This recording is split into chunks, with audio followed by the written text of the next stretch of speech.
Yo, guys, it's Old Man G here, back again. I'm joined with a special guest, Yannicka, Manchester City fan I've been graced by a presence to come onto this match preview, this Manchester derby review, where Manchester United, are hosting Manchester City in the CARABAO Cup semi. But before we get into it, if you're new to the channel, to like, share, and subscribe to Red Devil Studio, follow us on Twitter and X, smash the notification button for latest news, and make sure you check out Yannicka on Twitter as well, and the handle will be in the description. So, Yannicka, how are you doing? Yeah, doing fine. How are you? I'm fine. I'm okay. A bit nervous about the game tomorrow. But like I said, before we even go into it, I was obviously watching the Liverpool game against Southampton yesterday. I expected them to get the dub. They didn't, which was surprising. And now we're in a situation where if United were to, I don't know, beat Burnley, United would be top of the table. It's funny that, so I guess my question to you is, like, do you see a three-way title race going on? What's going on? Like, are City there? Do you know what? I've said all season, people thought I was crazy a little bit earlier. Now, not so much. But I said you can't really rule out City. I think when title races are so close like this, we've often come out on top. I'm not saying we're going to win it, but it's one of them things where our team, obviously, a lot of them have left now, but City in general have been known to kind of come out on top when it gets tight. So hopefully that's a good sign. I think it's very close, like from first place all the way to 10th, there's not much in it. So, 2 wins, you can be top, 2 losses, and you're looking at mid-table. Arsenal, went from being 16th battle, like 16th to 3 points behind Chelsea. So there's not that much in it. So I don't know about a 3-horse race. I feel like Man City obviously have Pep, Liverpool have Klopp. So I feel like both of them will be in and about the title race, obviously. I expect them both to be in it, to be honest. I've noticed you haven't said United. So... No, I was going to say, Man United, I think the quality that you have in your squad has you up there. I don't think it's necessarily Ollie and his tactics. I think, obviously, yes, he's where he is, but I feel like that's down to the individual brilliance of your Brunos, your Martials, your Marcus Rashfords, them sort of players that are kind of, Pogba. These sorts of players have kind of put you in that position. Because if you actually look at your squad, there's not many in the league that are better than Man United. So I expect you to be up there. I think you will challenge till the end. I feel like I have said that I think defenses win leagues. That's what it's been said over the years. When Man United was so dominant, you always had a very solid defense. I think City have finally got that. We've not had that for a while. We've finally got. Sorry to interrupt you, but I always found it interesting that, because obviously I've noticed that John Stones seems to have come into his thing, and I was very surprised that Pep Guardiola, John Stones having been frozen out for what feels like about a year, 2 years, to now suddenly be back as a starter, and for Laporte, who was touted as, I've been told, the best centre back in the Premier League, he's now on the bench and has been. Can you explain a bit of the rationale behind that, or why that is what it is? Well, Stones has been suffering from injuries. So he's kind of been injured and then he's come back, played 1 or 2 games. Obviously, when you come back from injury, not everyone is sharp. Some players make mistakes. John Stones he was quite mistake prone. So when he did come back from an injury, he'd play a few games. He looked a bit shaky.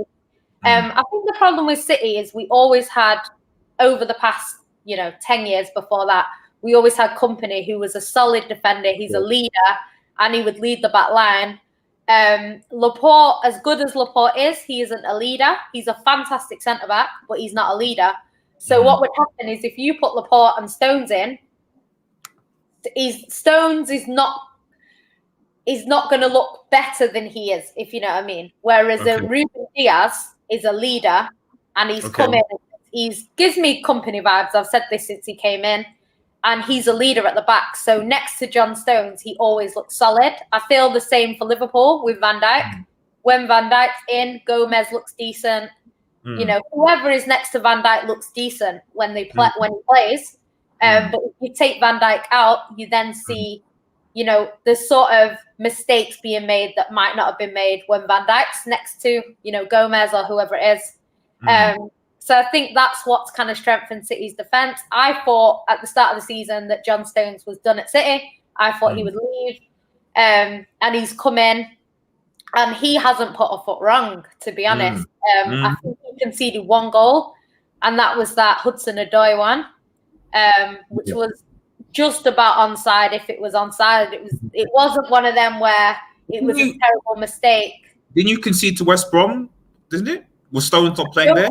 I don't think them two played together, because apparently them two have not conceded when they played together. So I think it must have been Laporte and Diaz that game. I'm not sure. But yeah, it's interesting because I didn't think that this would happen. But I feel like Stones was always a quality player. I think injuries kind of hindered him a bit.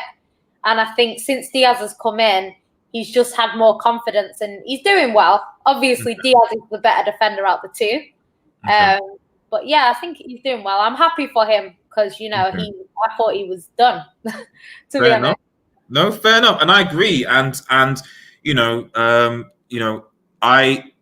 a part of me, you know, shares that similar sentiment, and I like to make a case for, and I guess this is going into the preview of Harry Maguire. Now, I appreciate that Harry Maguire is not worth 80 million. I think every Manchester United fan will tell us that he's not worth it. But what we've seen from Harry Maguire in the last couple of games, alongside Eric Bailly, a fat centre back, is that we've seen the best out of Harry Maguire, where he doesn't have to necessarily rely on recovery pace and getting back, because Eric Bailly can do that, can mop up, etc. So what he can do is that he can focus on distributing the ball, on clearances, on positional sense, etc., and then just general leadership from the back.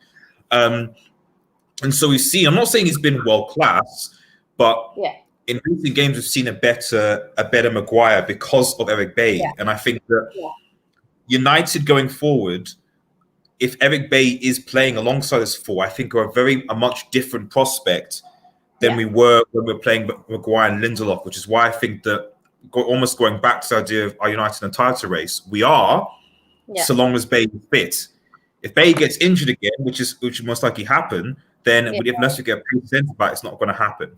But if he's fit, you wouldn't see any Manchester United fan really concerned if Eric Bailly and Harry Maguire there, and you saw an example of that in the Villa game, for example. Last block, he blocks it. So it's going to be interesting because the last time we played, both managers seem to just be very cautious. Would be the word. And going into this game, how do you think Pep? Because I was surprised that you came playing. I think you played 2 holding midfielders. You played Rodri and Fernandinho, and I was like, that's quite defensive. You know, that's quite sort of. And I get why, to stop the counterback. So, do you think that Pep will take a similar approach away to Old Trafford, or do you think she'll be a bit more expansive, given that this is a cup?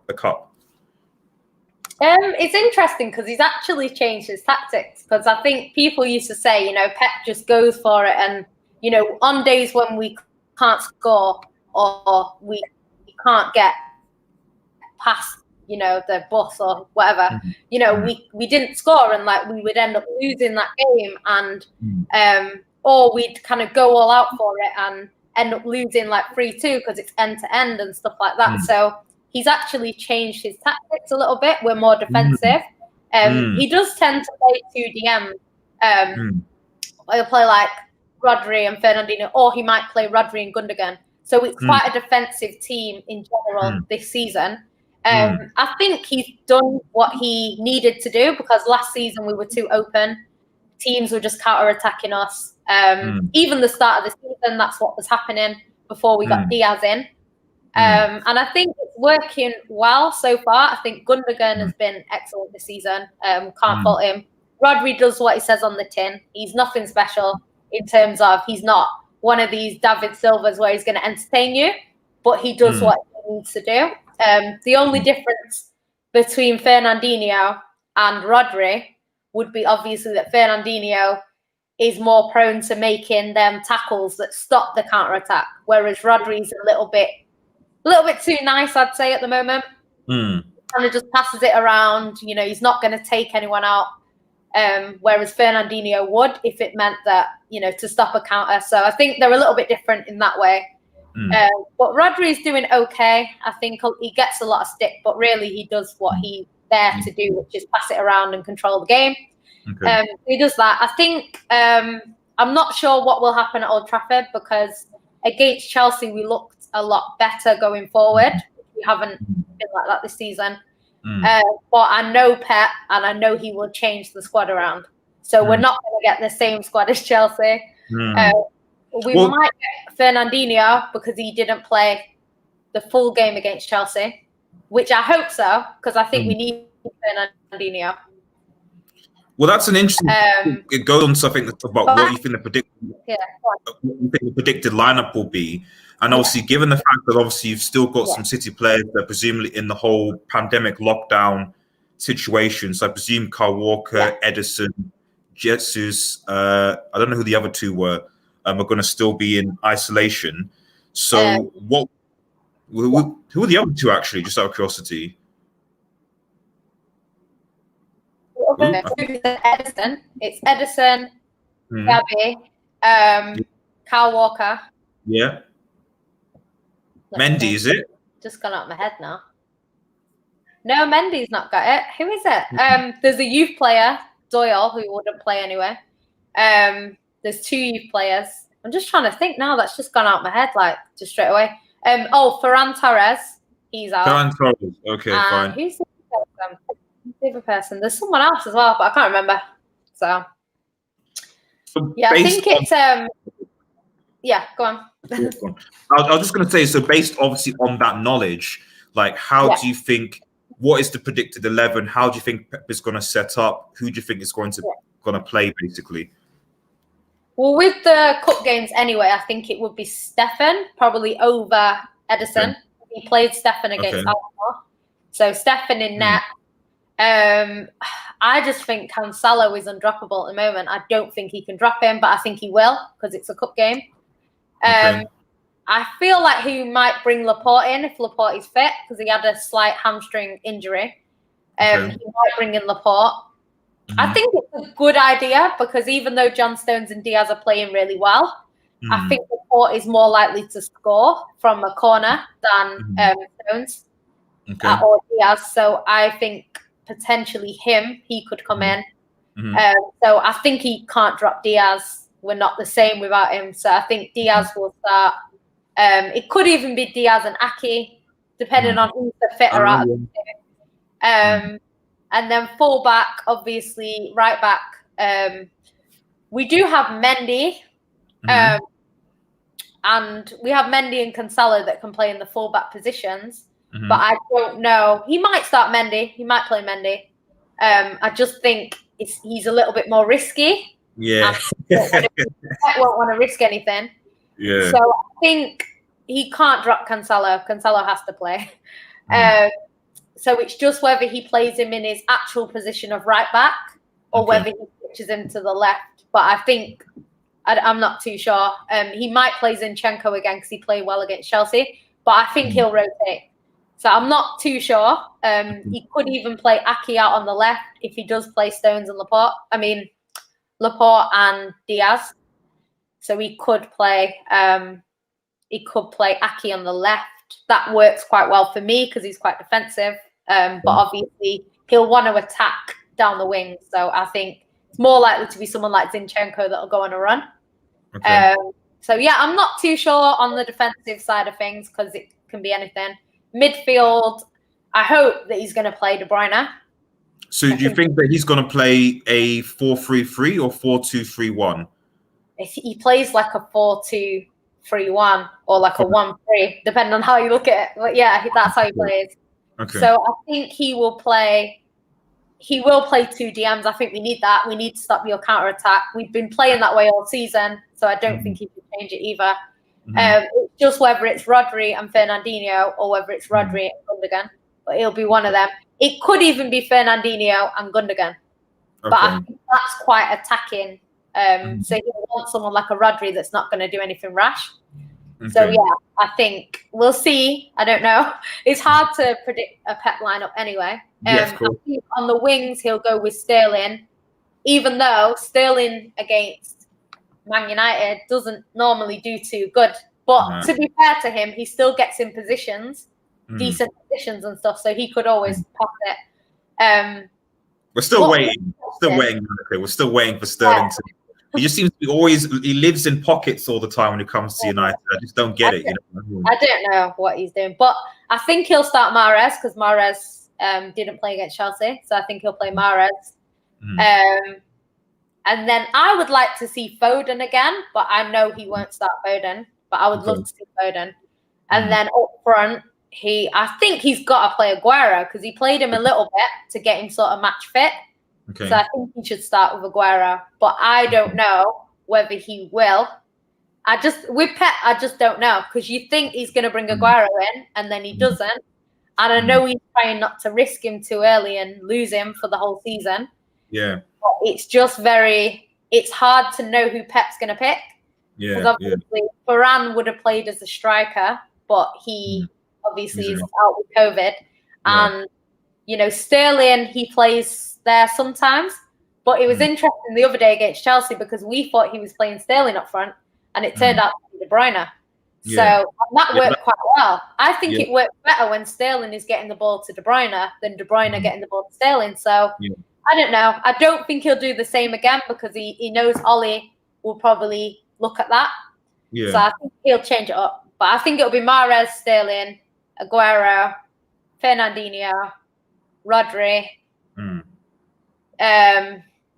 and then the back 4 could be anyone, but I'm assuming Diaz, Cancelo, and 2 others. I can't tell you who. Maybe Mendy, maybe not. And then Stefan in that. Adam says, can I ask Yannicka a question? Adam, by all means, go on. Let me know in the comments what's your question to Yannicka while I just list off what I think is Manchester United's, or what will be Manchester United's predictor 11. Much like you, it can sometimes be very difficult to predict what Ollie's going to pick, and especially when it comes to these big semi-final games. We know that his preferred formation is 4-2-3-1, but it seems that when there's a lot at stake, he tends to drop back to a back 3, a back 5. And looking at the press reports was like, it's important that we be defensive and tight. A part of me thinks that sounds like he's going to go to a back 3, back 5. And go out from that. I hope I'm wrong because I'd rather he just match City in a 4-2-3-1 or 4-3-3. But would I be surprised? No. So bearing that in mind, he'll probably put De Gea in goal because he likes to switch keepers when it comes to he likes to switch keepers when it comes to these couple of games. And De Gea's form has been good. I think he'll play Luke Shaw and Wan-Bissaka on the left and right, who will be fine. Okay. Actually, Luke Shaw did a very good job at dealing with Mahrez multiple times beforehand. He'll play a back 3 of Maguire, Lindelof, and Bay because they're all fit now. Then in the front 3, he's probably going to play McTominay and Fred, and then Bruno in front of them. And then he's going to probably play Rashford and Martial up top. Which means that Pogba, Pogba, Greenwood, Van der Beek, who else is missing? Matic, all those players are going to be in the bench. And it's crazy because all those 4 players, I think, are easily good enough to play in a Manchester City derby, in that midfield. But I think Ole Gunnar Solskjaer's cautiousness will make it seem he has to play that way and basically wait for that counter to happen, which I think will be a problem if you also are playing 2 holding midfielders, because I don't think it'll be as easy to counter you as we could. Adam says, this is the question, would you rather City win the Premier League or Champions League? I think for City now they are focusing on the Champions League because they already won the title, as in previously talking about. I'd prefer both. No, I'm joking. Okay, I think we need to win the Champions League simply because we haven't won it before. But I just feel like this season, the way it's gone and the way it's going, I just think City should realistically be winning the league. Okay. Do you know what I mean? I don't think, obviously, it's not good if Man United win it. We don't want to see Man United win it as City fans. And also, as a Pep fan, because I love Pep, I don't really want Klopp to go back-to-back too easily, because I think, you know, when Pep won the league, they said you need to win it back-to-back, which he did. So I think if Klopp matches it, it's not really great. So I think I would, I don't know, if I had to pick one that I prefer, then I would say the Premier League. But in terms of what we actually need, the Champions League. So yeah, it'd have to be the Champions League just this season, and we never have to win it again, and it's just done. I do feel though, if City win it, they'll win it again within like 5-10 years. I think it'll be one of them where once we actually get over the mental side of it, because I think that's what's stopping us. One sec. No problem. I'll just answer this question. VDB to start. I don't think he will start. I'll just put that out there. I don't think Van der Beek is going to start. I don't know why, but he's probably not going to start. Although Adam talks in rebuttal that says, I think United will win the league. I don't think they will. We need to be careful. We need to just calm down a bit. Damon, I swear if Pep stinks this league. I mean, he can.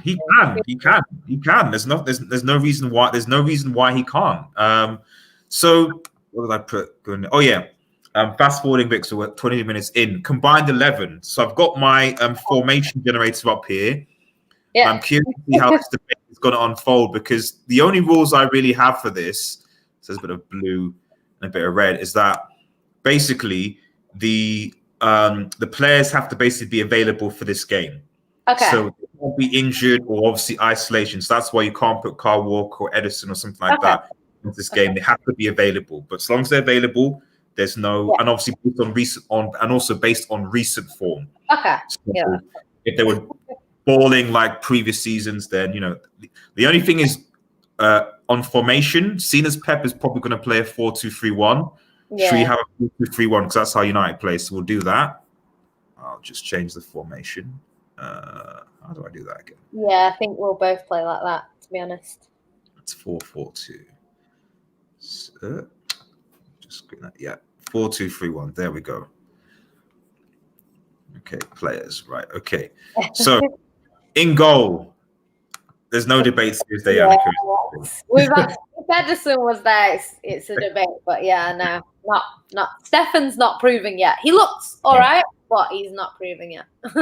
I mean, Chelsea barely had any shots on target with him, did they? They just kind of, I'd have thought they would have used the inexperience and they just would have just gone and been like, yeah, let's go. But they didn't at all.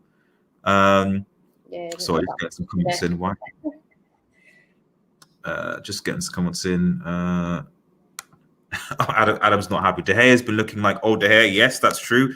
Red Devil Weekly, shout out to you, bro. Thank you for joining in. It says, hey guys, would you rest any players for this one or go full strength because the first chance for Ollie to reach a final?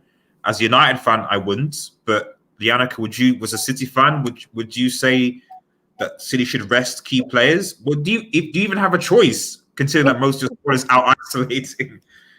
I think, you know what, Pep goes for one thing that I do love about Pep is he goes for every competition. He doesn't have this whole will.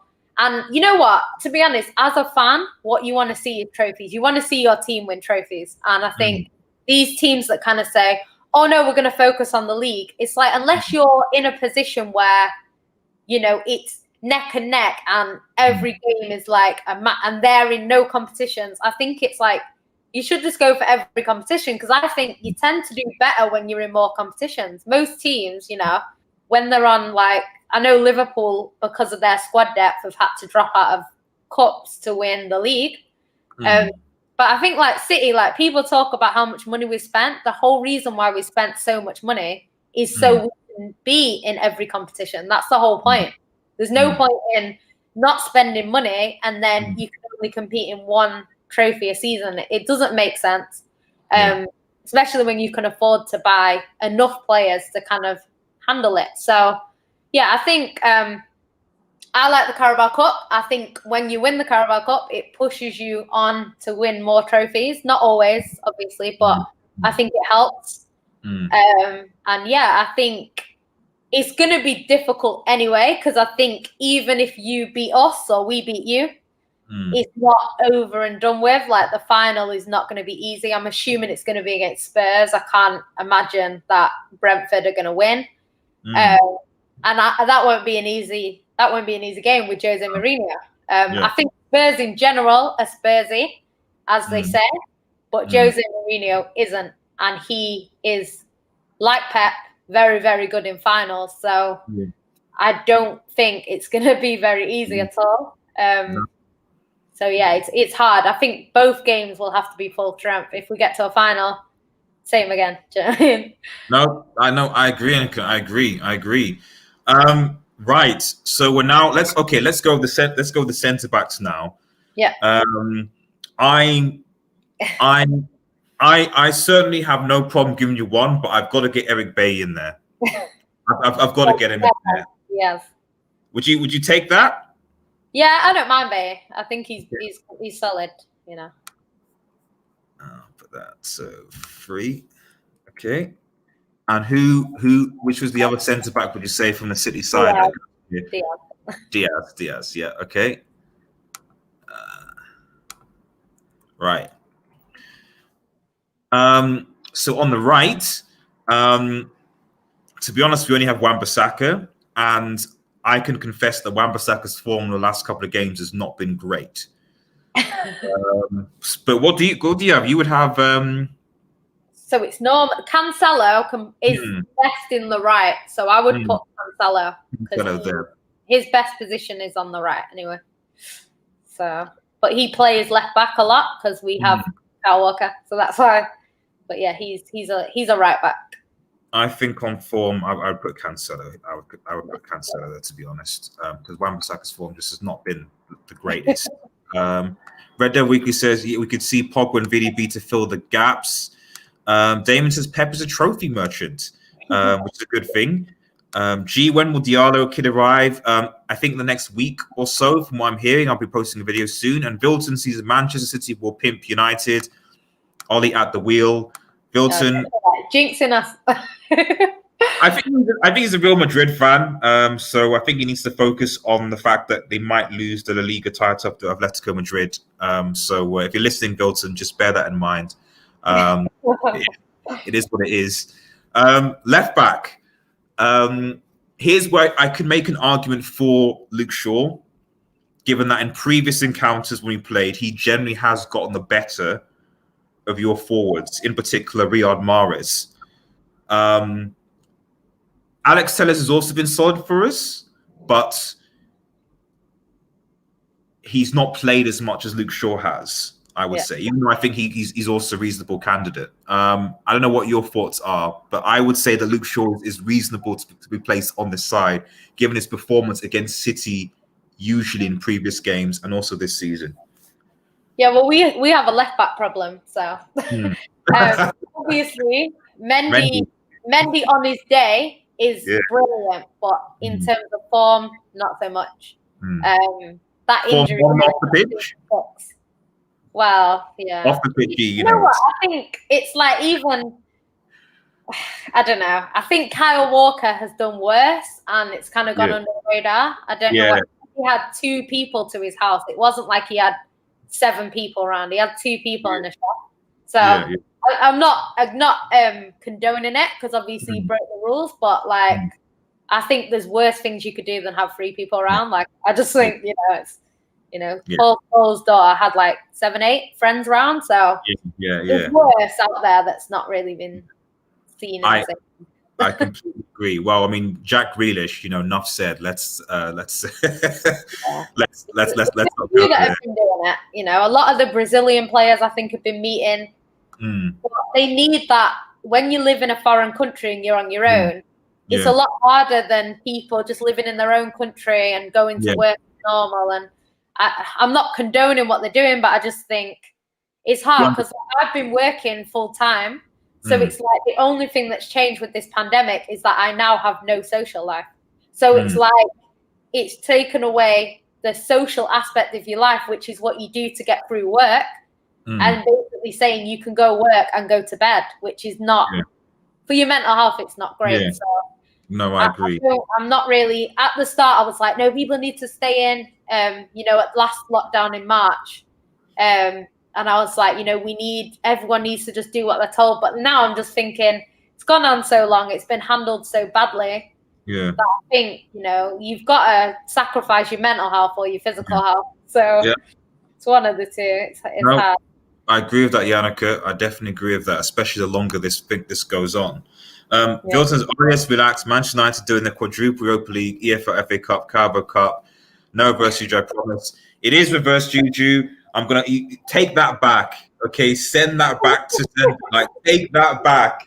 I know what you're trying to do, Wilton. I know what you're trying to do. Okay, I'm not taking that at all. It's not happening. Manchester United, we're not favourites for anything. We're not favourites because as soon as people start speaking positively about Manchester United, that's when it all goes downhill. So I'd rather you guys continue to hate Manchester United, like Yannicka's doing right now. I hate United so much. Hey, we want that hate.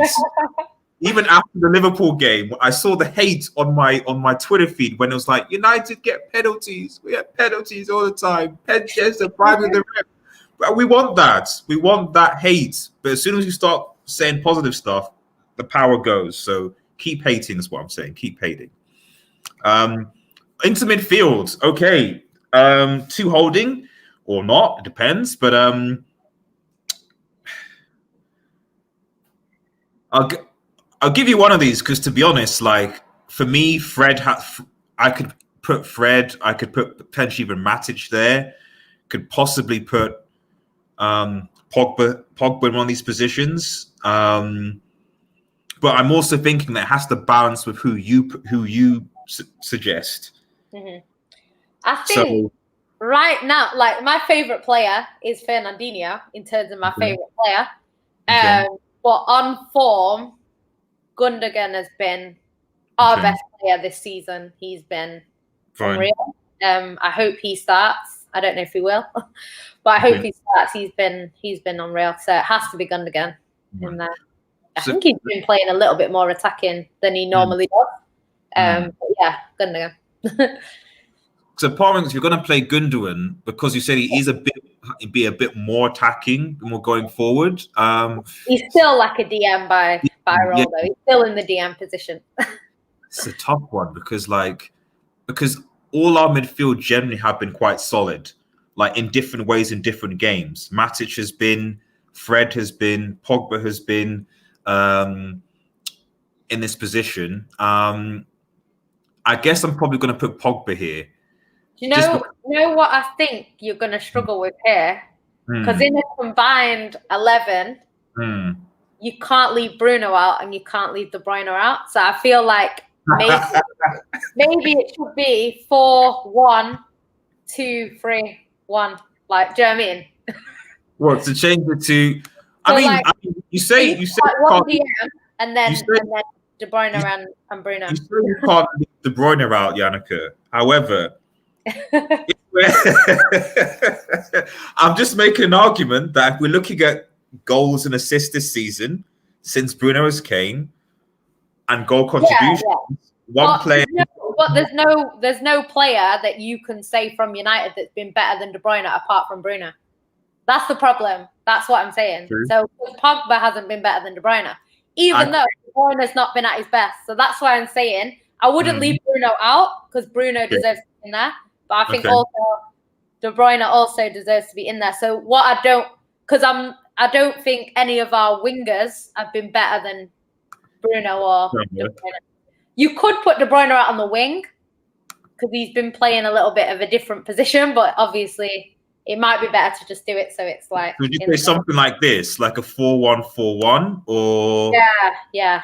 I think that, and then we'll put the DM as. Or you could do it like that. Yeah. Oh no. Yeah, we could do it like that. Yeah. Yeah, because you could have Bruno, De Bruyne on the 8 and 7.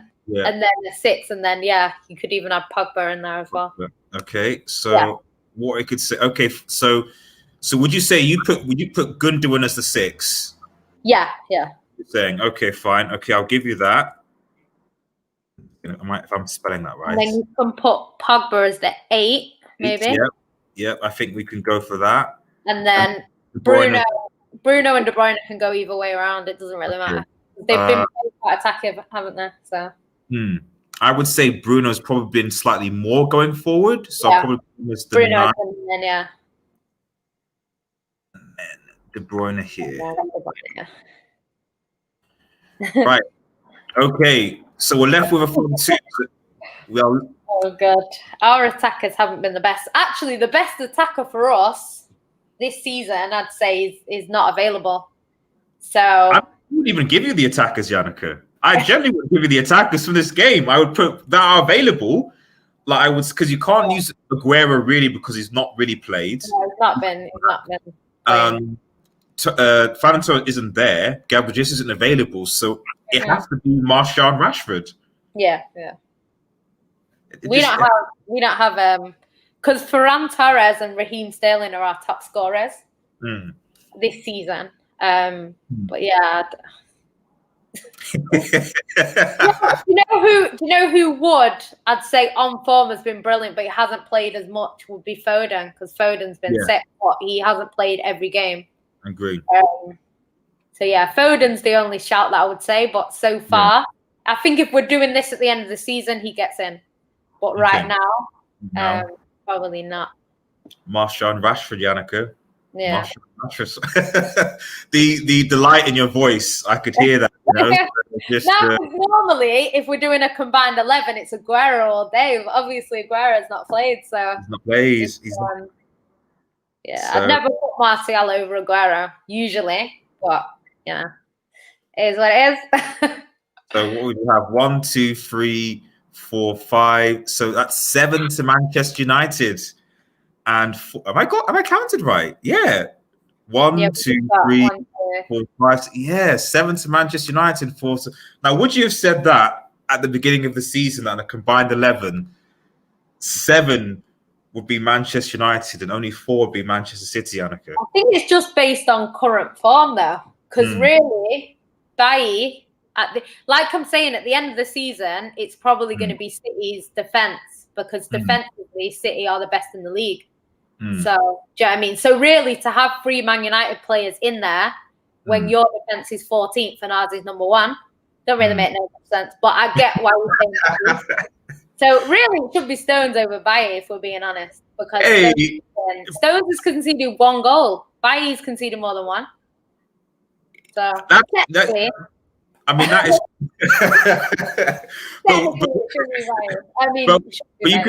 But you could also look at like match points. You know how how many points does he sort of save by defense? So that block, for example, at Villa maintained Manchester United getting 3 points, whereas you kind of see. I'll let you have it. Or on your channel. If it was mine, it would be City. Most is what happened to Sterling. Is it that miss, or did you miss that? Is it a miss? I think it's just because if you're gonna get Sterling in, you're gonna have to, with the way the formation is, you're gonna have to get one of Bruno or De Bruyne out.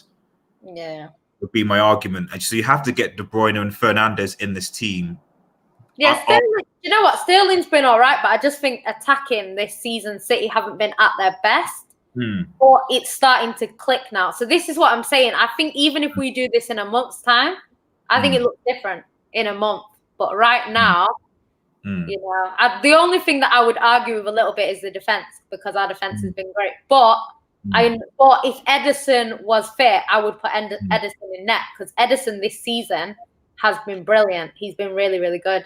But obviously not available. Kyle Walker's not been the best this season. Even though he's been all right, he's been solid, but not his best.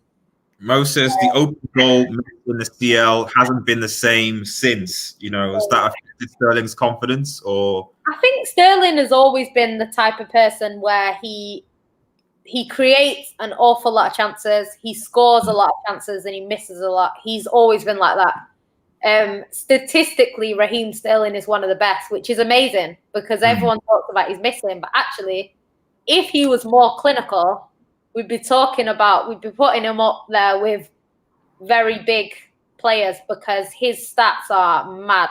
If you look at Sterling's stats and look at what they could be, do you know what I mean? It's mad. I think someone compared Son from Tottenham to Raheem Sterling, and they said who's better, and all these people were saying Son is clear as Sterling, blah, blah, blah.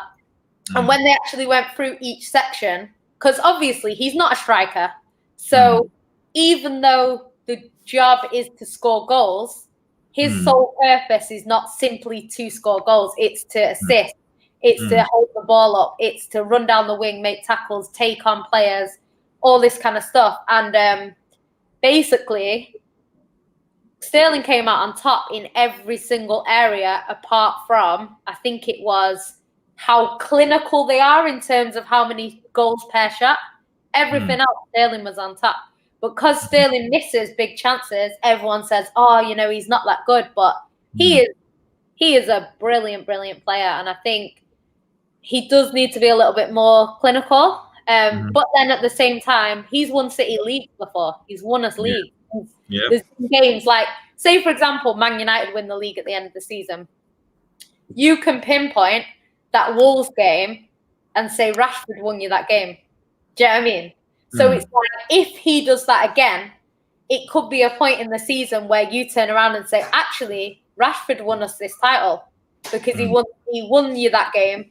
And say he does it again and again and again, you can say, actually, Rashford won us the league. And Sterling's done that for us. Do you know what I mean? So, yeah, I think as much as Sterling gets a lot of hate, I think he's not really deserving of it all. I think. No, I agree. I think there's other players, to be honest, you just have to look at the Chelsea squad, to be honest. And I think a lot of players that, if you're talking about how bad Raheem Sterling is, what about Kai Havertz and Timo Werner? Although it's their first season, so you want to go too hard on it. But I just know a lot of Chelsea fans that basically said they're going to win the league at the start of the season because they had all those players and can't even beat a relegation for the Arsenal team. So it is what it is. So a last part of the segment, score predictions. Yannicka. God. What do you think is going to happen? What's going to happen? Do you know what? I'm backing my team because I have to, Okay. I think, obviously, we're away. It's Old Trafford. Could be anything. I think it'll be very close. I do think we're a little bit better defensively than we have been in previous seasons. So I want to say 2-1 City. I don't think if we do win, I can't see it being like 4-0 or anything like that. So it'll be close. So, 2-1, I would predict for City. But if you do beat us, it's likely to be like a 3-2. I think it'll be one of them end-to-end games if you do beat us. But yeah, that's what I think. Damien says City 3-2 or 1-0. I'm going to go against the grain and say that I thought this is going to be quite a cautious game, especially if Ollie plays his 3-5 at the back and also Pep plays 2 holding. I think that it's almost going to mirror what happened at Old Trafford the last time when both managers it was very cagey. And so I think it'll be a draw, either a 0-0 or 1-1. And then obviously because there's I don't know, I think in the semis, I'm not sure what semis, does it go to or does it go straight to penalties? I can't remember which way around it is. I don't know if the earlier games go to straight to penalties and then the latter stages go to extra time or whether it's the other way around. I can't remember. Was there extra time in the last round? That's what I'm trying to think. No, there wasn't in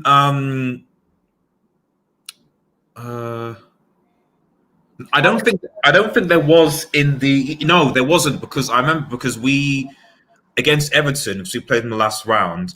Right, yeah. Scored late on. We go to penalties. So in my mind, I'm just assuming that that's just going to be the same case for the semi-finals as well. I think it changes at the semi-finals, so I think we will have extra time. I think with it being one leg as well, they might do extra time. I don't really. I don't know, City, like, I don't want penalties because we haven't been great at penalties, but in penalty shootouts, City have been quite good. We've beaten Liverpool, Chelsea, Leicester twice, I think, on penalties, so we tend to do okay. But yeah, I don't want the keeper that you have. That's the thing. That's why I feel like I think United might win. I think if it's on penalties, I think of how cautious it will be, and the rotation squad. I think they might go to penalties, and then I think United will probably win on penalties just because of the situation. I don't expect. In that, you've got a big. You'd have to miss to probably not score. So.